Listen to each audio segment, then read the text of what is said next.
নমস্কার বন্ধুরা, চলুন আজকে একটি অন্যরকম ভিডিও নিয়ে এসেছি।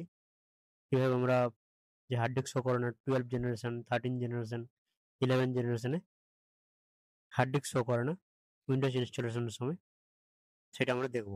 চলুন, এটি একটি ডেল ল্যাপটপ আছে 13 জেনারেশন। তো এটি আমরা পেন ড্রাইভ দিয়ে বুট করার চেষ্টা করব। তো আমরা দেখব এখন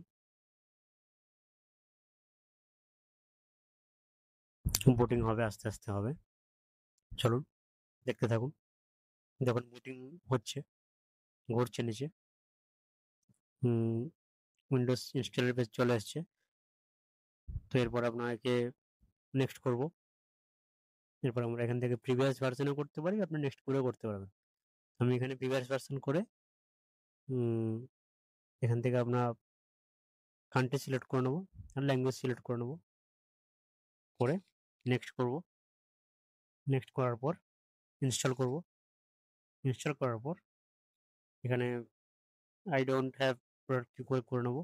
পরে আমরা প্রোডাক্টটি এর মধ্যে ইউজ করে নেবো। ওকে, উইন্ডোজ 11 প্রো করব, নেক্সট করব।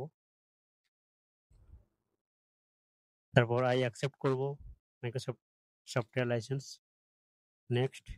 এরপর কাস্টম। এবার দেখুন এখানে Windows could not find any drive to get storage driver, click load driver। তো আগে ড্রাইভার আপনাদেরকে পেন ড্রাইভ রেখে নিতে হবে, তারপরে আপনারা লোড ড্রাইভ করে পেন ড্রাইভ থেকে পাথ দেখিয়ে দেবেন। লোড ড্রাইভ, ব্রাউজ, এই যে উপরে আমার পেন ড্রাইভটা দেখাচ্ছে। এখানে পেন ড্রাইভ থেকে আসতে হবে ভিএমডি, ভিএমডি, ভিএমডি থেকে RST 1113, এখানে এসে ভিএমডি তে ক্লিক করে ওকে করে দেবো। জাস্ট এই যে যেটা দেখাচ্ছে এটা দেখো, নেক্সট করব।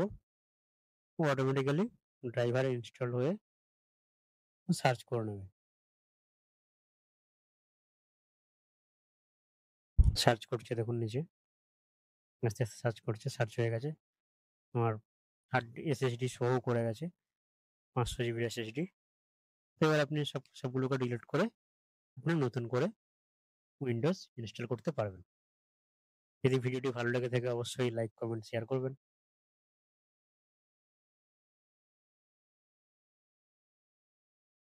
আর বেল